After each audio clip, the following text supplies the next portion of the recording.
Yesterday, Sayadawgyi spoke the way to sharpen the indriyas.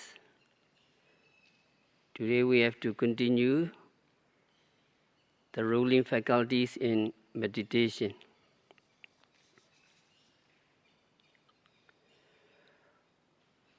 When we practice meditation, there are mental states or mental factors working together. These mental states have different functions. So long as they do their function well, our meditation is said to be good. But if they do not function properly, if they do not function in harmony, or if a factor or a state works more than it should, then the practice of our meditation is thrown out of balance.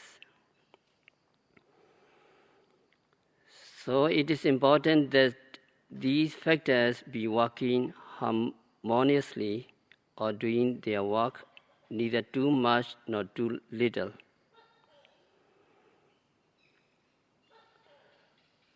Although many mental factors or mental states are involved when we practice meditation,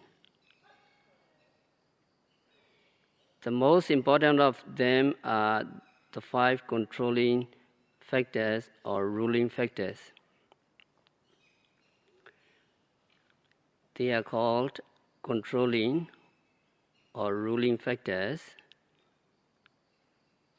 because they are predominant in their own field.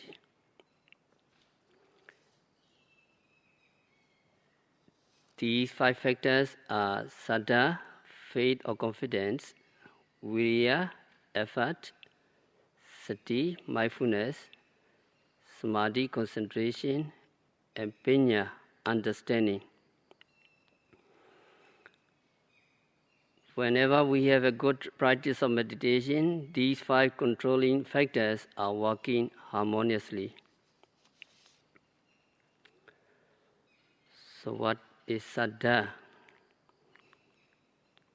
Saddha, faith means not the blind faith, but it is faith or confidence associated with understanding. Faith or confidence means confidence in the Buddha. That is, you believe that Buddha was a historical person and lived and talked in India more than 2,500 years ago, and so on. And there is confidence in the Dhamma or Buddha's teachings, faith in the Sangha, or noble disciple of our Lord Buddha who followed his teachings and reached in the state of enlightenment. And also, confidence in the practice. It is more important to have confidence in the practice than confidence in other things. Because if you don't believe in what you are doing, if you do not have confidence in the practice you are doing, it is very unlikely that you shall be successful with the practice. So confidence in the practice, confidence in the method of meditation, confidence in the instruction or confidence in the teacher is also an important factor.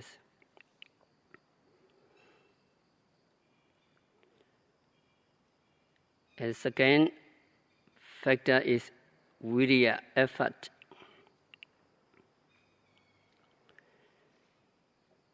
In order to be mindful, you have to make an effort.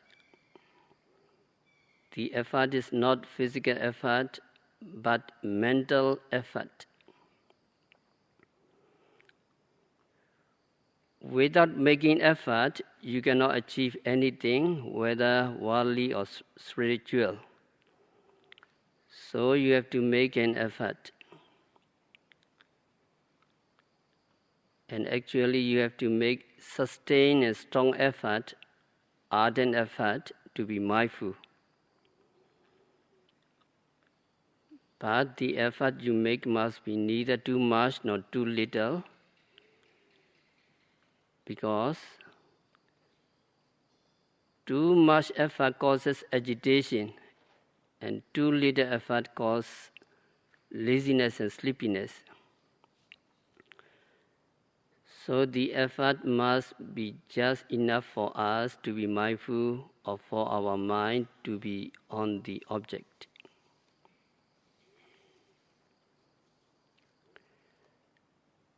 The third factor is mindfulness, sati. Mindfulness means thorough awareness of the object, or full awareness of the object. It is not a superficial awareness floating on the surface. Your sati must go deep into the object. So this full awareness or thorough awareness is what we mean by mindfulness. When you try to be mindful of the object, your mind, as it were, hit the object. That hitting the object is what we call mindfulness. When it hits the object, it hits with force. So it is intense awareness. The fourth factor is concentration. The concentration means unification of mind on the object. For the mind to be on the object, concentration is a mental factor that keeps the components of mind on the object. That means that does not let the mind to be distracted to the other objects, and also that keeps the components of mind unified and coordinated. That is what we call concentration. And concentration can be achieved only through mindfulness, and mindfulness can be achieved only through effort. So these factors support each other. Mindfulness supports concentration, and mindfulness and concentration support understanding. When our mind becomes concentrated, it begins to see the true nature of things, or true nature of the object.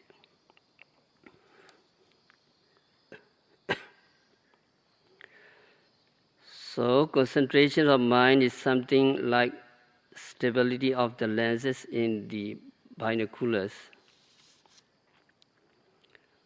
When you look through the binoculars, if the power of magnifying is great, then you know that you have to hold it very steady. Otherwise, you cannot see the objects clearly, because the movement is also magnified.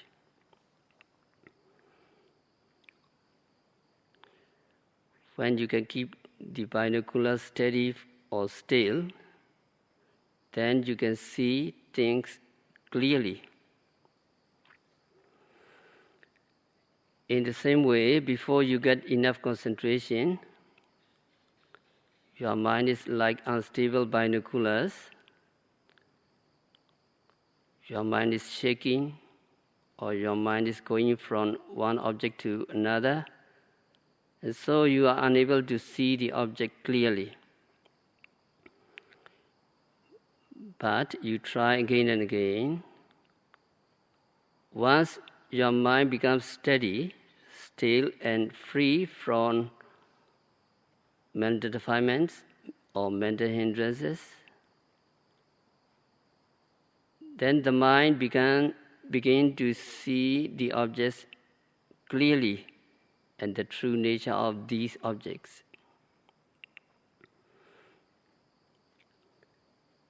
That understanding of seeing the true nature of the objects, which is the fifth of the five factors, is called understanding or knowledge or wisdom. In Pali it is pinya. And it is seeing the objects as they really are. That means seeing that these objects are impermanent, these objects are suffering, and these objects are not soul. When you practice vipassana or mindfulness meditation,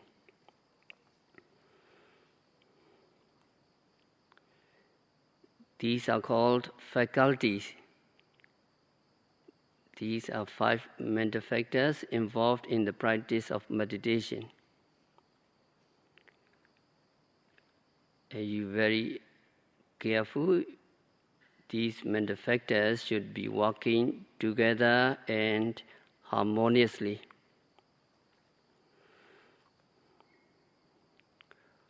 What happens when these ruling factors function too much?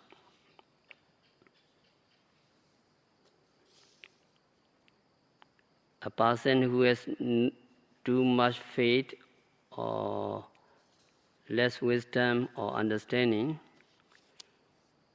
may take anything to be right, so he may not get the right information about practice, and he may take up a wrong practice. And also when practicing meditation, excess of faith or confidence can interfere with meditation. When a yogi begins to see the objects clearly and begins to see mind and matter distantly and separately, and when he begins to see the arising and disappearing of these objects,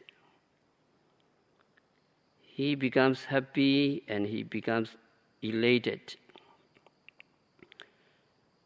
And if he has too much faith, he will be very pleased with himself, and he may be thanking the Buddha for this experience, or he may be thanking the teacher for this experience, and so on. He has so much devotion for the Buddha that his mind is agitated. When his mind becomes agitated, he loses concentration. He cannot see the objects. That means he cannot see in his mind. He cannot see the objects clearly, and the meditation objects fades away from him, and he loses the object also. That is when a person who has too much faith, in such case, a yogi should understand that he has too much faith. So he is aware of this state, and so he slows down his practice, or he makes notes of that mental state, that he has too much faith. So he have to note faith, faith, faith, or confidence, confidence, confidence. And after a while, his mind becomes stable again, and he will get concentration.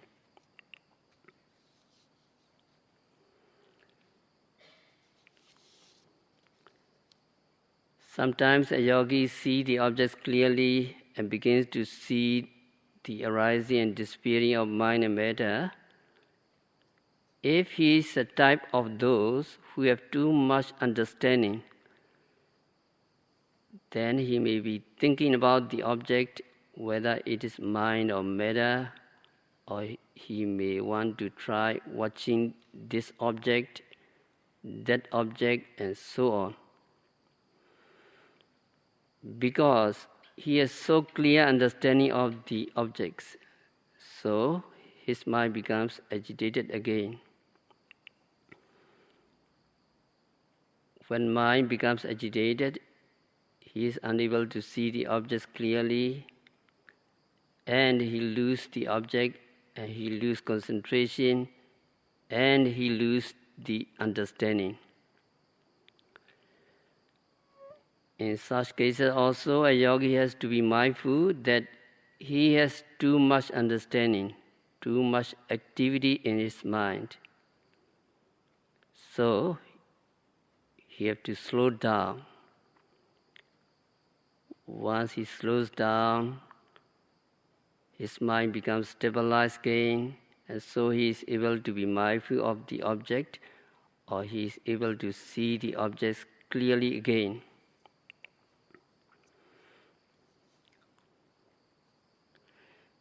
And it is said that the faith and understanding should be balanced. They should be balanced both outside meditation and inside meditation. Outside meditation also, faith and understanding should be balanced. If you have too much faith and too little understanding, then you should believe in anything. If you have too much understanding and too little faith, you tend to become crafty, you tend to become deceitful. But when you are practicing, if you have too much faith or too much understanding, your mind becomes agitated and you lose concentration. So they should be balanced. And sometimes your meditation is good and you can be mindful of the objects pretty well, and then you want to make it better. So you make more effort to make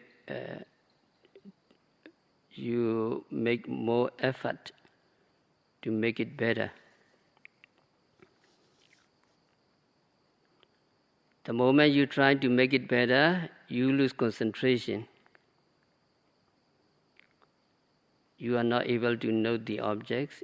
You are not able to see the objects clearly.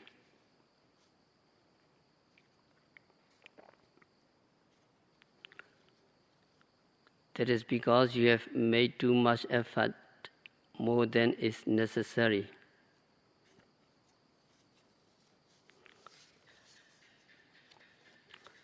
So too much effort makes your mind agitated again. When mind is agitated, that means mind is shaking. It cannot see clearly. The agitation of mind is called shaking above the object.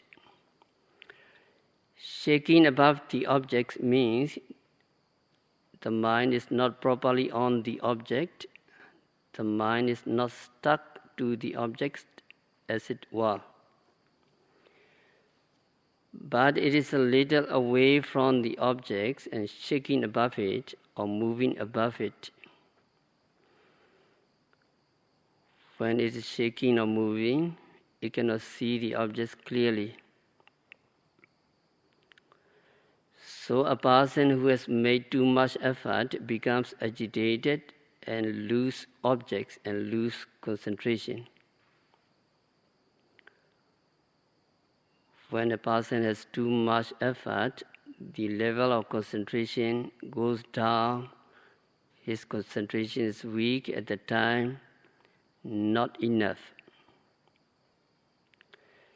In such cases, a yogi should slow down his practice. He has to be mindful that his effort is too much and regulate accordingly so that he sees the objects clearly again.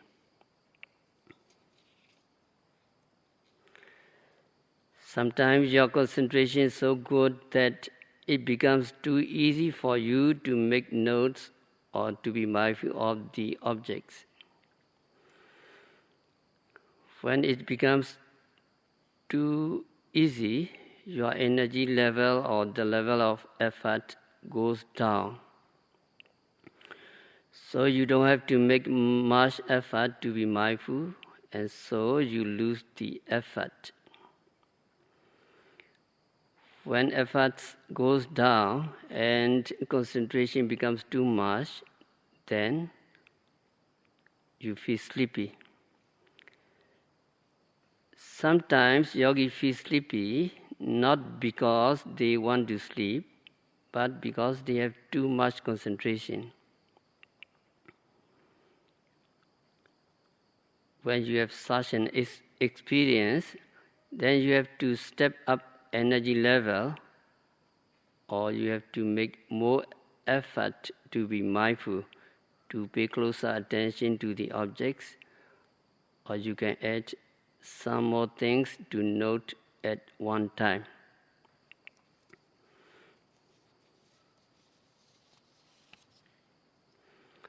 Suppose you are noting just rising and falling. Then you have to add one or two more, like sitting or touching points, so that your energy level rise up.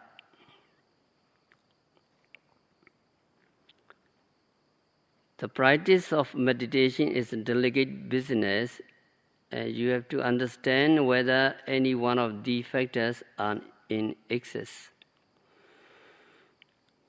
If any one of them is too much, then you have to know how to regulate them, how to adjust them.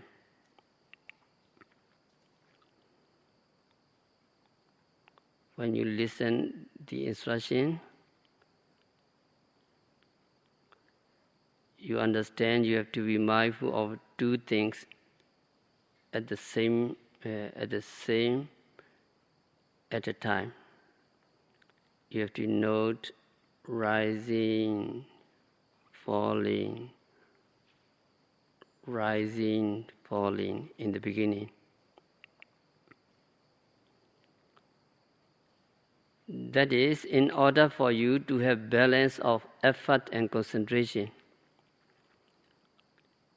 If you take just one and be mindful of it, it becomes easy, and so you lose energy little by little.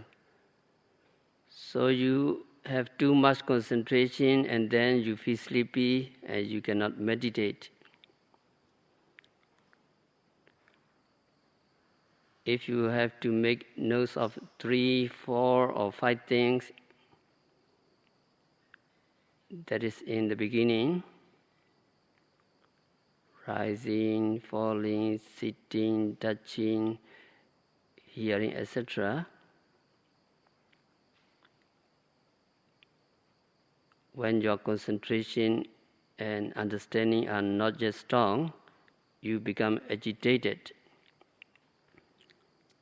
Because you have to do too much work. When you become agitated still, you lose concentration.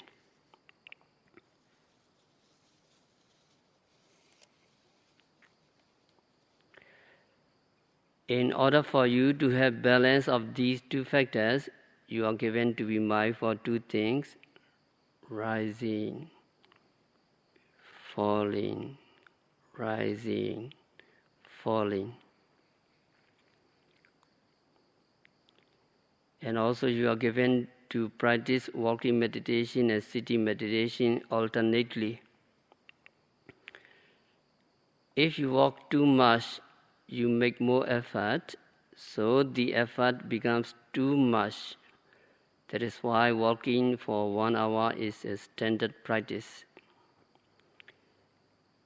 And also giving you walking is for your body to have exercise.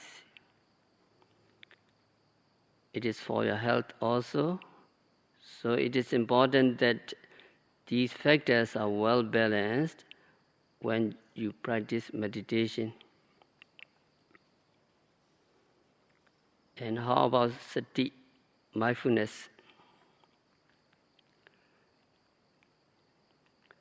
Mindfulness, the main mental factors. Mindfulness need not to be in balance with any faculties. It must be constant, it must be powerful, it must be sustained, it must be uninterrupted. Mindfulness must be intense.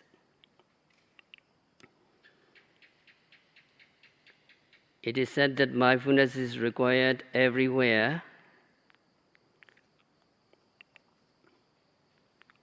That means mindfulness can never be too much. It may be too little, but it can never be too much. You may have noticed that mindfulness is required in keeping them in balance.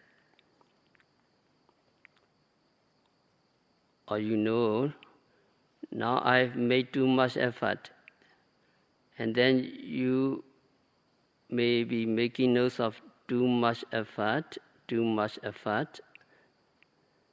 something like that, or too much concentration, and so on.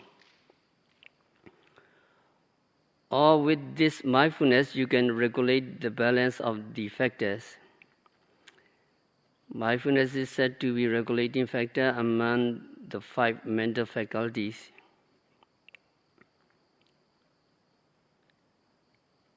It is compared to shaking salt on all dishes because it is required everywhere.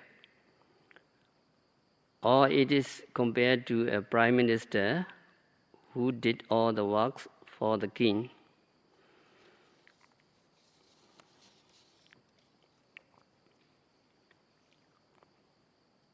So mindfulness is always good, and it can never be in excess.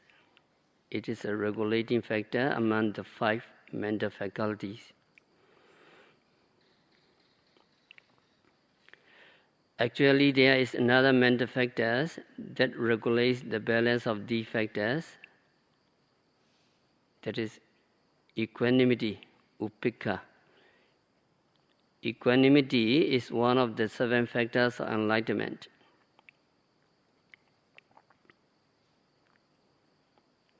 When you reach the stage of equanimity, again, these factors work in harmony.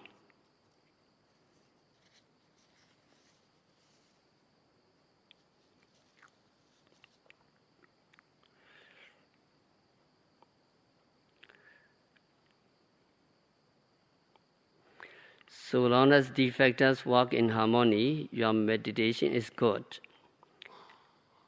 And you will get concentration and penetration into the true nature of things.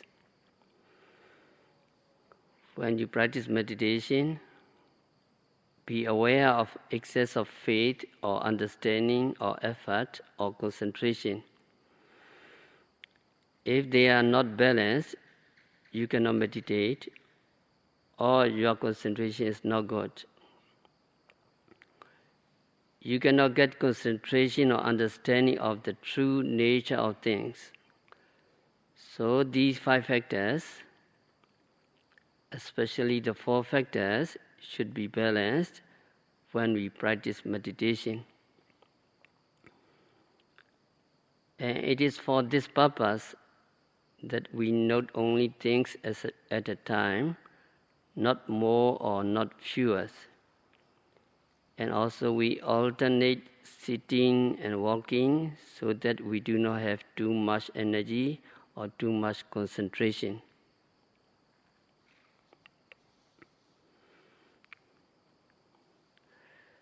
By regulating the balance of these factors, we will be able to get concentration.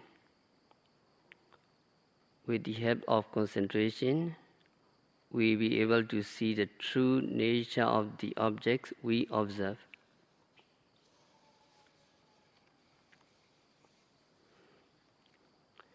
The true nature means their impermanent nature, their suffering nature, and their non-self nature. These three are called the common characteristic of all conditioned phenomena. Everything in the world is conditioned, so everything in the world has these three marks or three characteristics. Everything is impermanent, everything is unsatisfactory, and everything is unsubstantial, or we call it not so.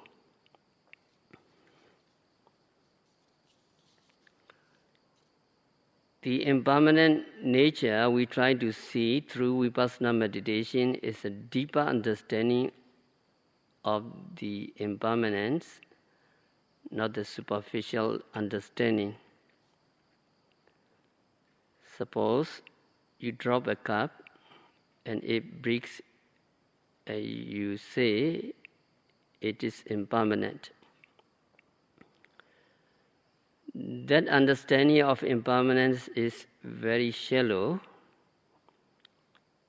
That understanding cannot help us to get wearied with the five aggregates, and so it cannot lead us to ultimately enlightenment.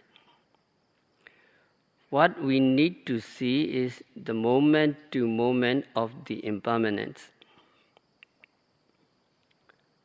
What do you think? The cup was permanent before it breaks? Whether it breaks or whether it doesn't break, it is impermanent. Every moment, actually, the material particles in the cup are changing. Changing means one particle disappears and then another particle arises in its place. When we say change,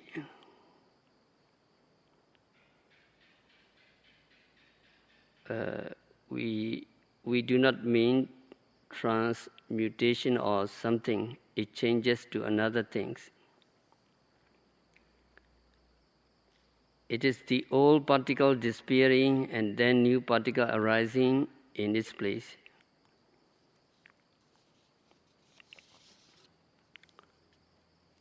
It may be the same kinds of particle or may be identical, but one disappears and another takes its place. That is what we call impermanence. So we must see that kinds of impermanence if we are to get weary with the five aggregates and to get enlightenment. And that understanding we can get only through vipassana meditation, only through observing the objects at the present moment.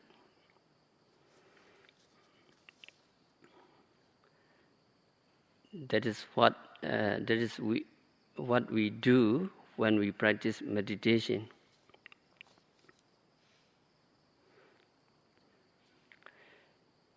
If we have enough concentration, then we will see that moment-to-moment impermanence. When you see the moment-to-moment impermanence, you also see the unsatisfactory nature of things. That things are constantly oppressed by arising and disappearing, arising and disappearing, coming and going, coming and going.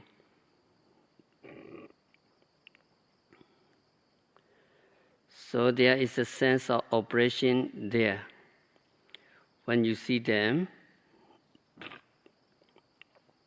then you know that they are impermanent by their nature and you cannot change them to permanency. You cannot change them to satisfactory things. And there is a kind of understanding of anatta. Anatta means having no control over them. We do not have control over our mind and matter. They arise and disappear. They come and go as they wish. So these three characteristics we will be able to see through the practice of meditation, but not just through reading books or listening to talks. Only when we see in this way deeply, we can say that we see the three characteristics. And only when we see the three characteristics, there can be wariness in what is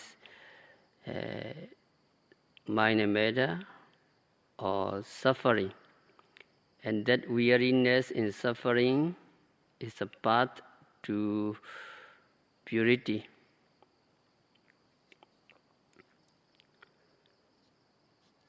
So to reach the path of purity, Sayadawgyi have been talking 9 ways to sharpen the indriyas.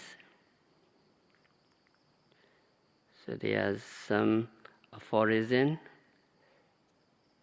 expounded by Mahasi Sayadaw. Please look at the paper. 9 ways to sharpen the indriyas, the ruling factors of faith, courageous effort, mindfulness, concentration, and wisdom.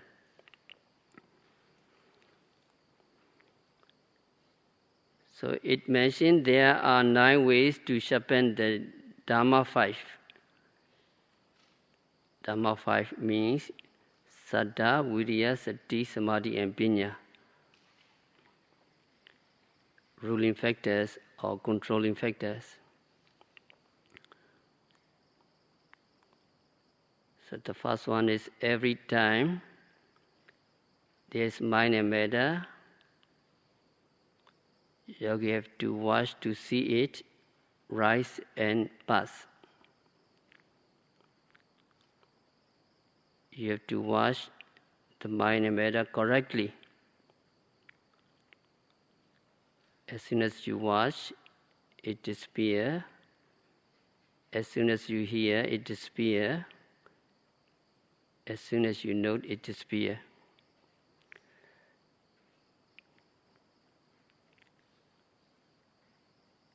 And observation must be done with true respect and care. Now, teachers are always reminding, when you practice, you have to practice resourcefully and meticulously. It is very important in the practice of meditation. As some yogis are looking here and there, as some looking, as some are resting and stopping, and they are taking breaks. So if you have a break, the concentration cannot be continuous and mindfulness cannot be continuous. So your practice must be continuous.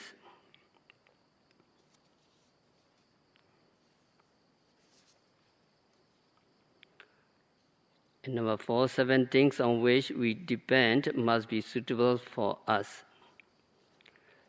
So 7 suitability, Sayadawgyi has expounded. Awasa Sapaya, suitability of dwelling. Kojara Sapaya, suitability of resort. Basa Sapaya, suitability of speech. Pogala Sapaya, suitability of person. Udu Sapaya, suitability of weather. Bojana Sapaya, suitability of food and drink. Iriyapata Sapaya, suitability of purchase. So 7 sapaya on which yogi depend must be suitable. A few days Sayadawgyi spoke, yogi have to remember the good concentration you gain in the past, how you calm the mind, as some meditations are very good, as you remember that experience, as you have to recollect, as you have to apply again. And number 6, the factors of enlightenment must be developed properly. 7 factors of enlightenment, Sati Sambhojjhanga, enlightenment factors of mindfulness, Dhamma Vijaya, investigation of the Dhamma, and enlightenment factors of effort, piti and passaddhi, rapture and joy, samadhi sambhojjhanga, enlightenment factors of concentration, and upekkha sambhojjhanga, enlightenment factors of equanimity. These 7 factors must be developed properly.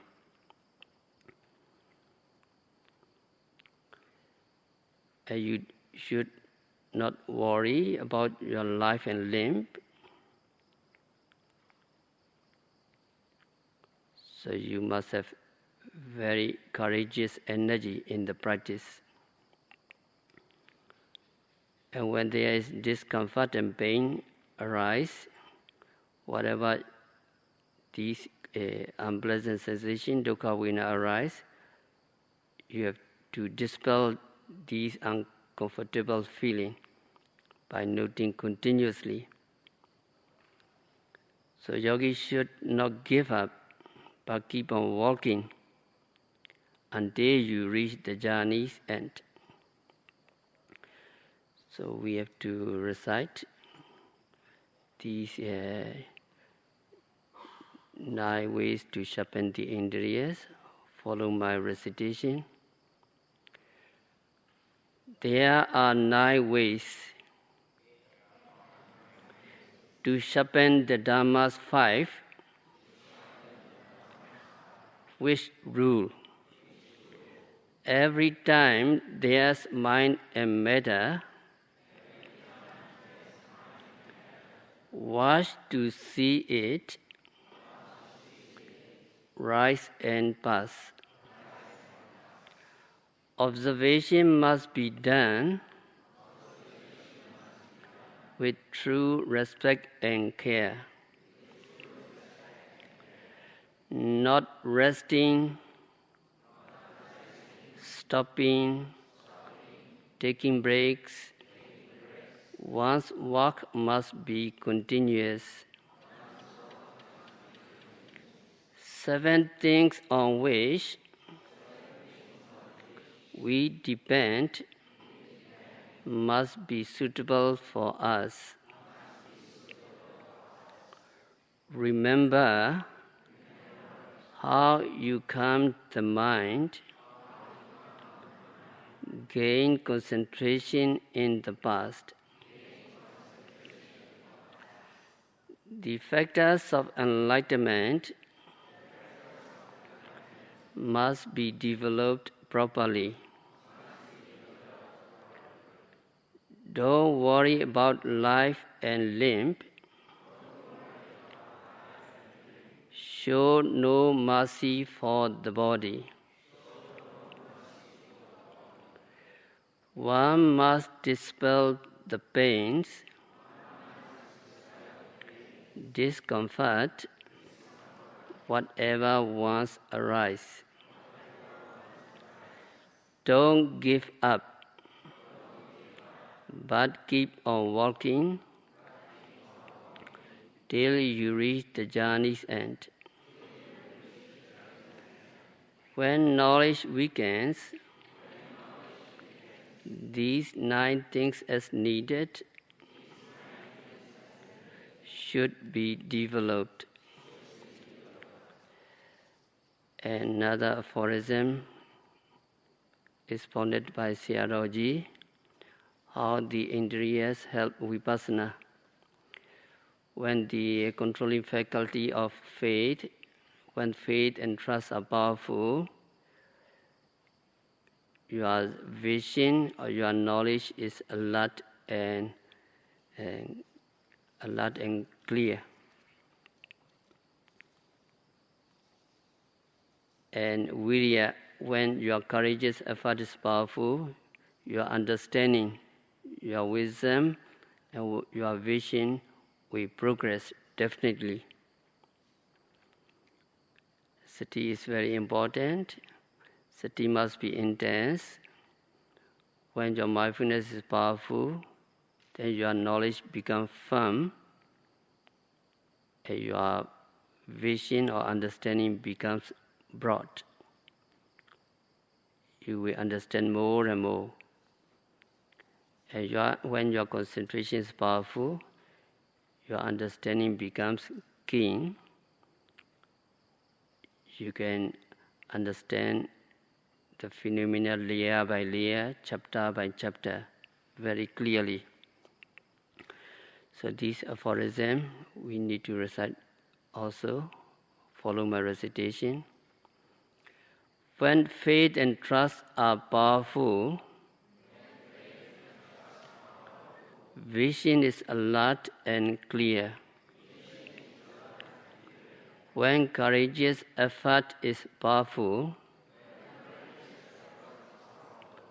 vision will progress. When mindfulness is powerful, then vision becomes firm. When mindfulness is powerful, then vision becomes broad. When concentration is powerful, vision becomes keen. So these guidelines we need to understand.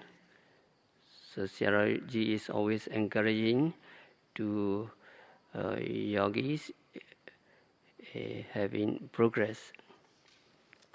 So we have to stop our discourse for today by practicing Satipatthana Vipassana meditation, by observing every phenomena occurring at the six doors, by noting, sitting, walking, standing, lying, stretching, bending, continuously and meticulously.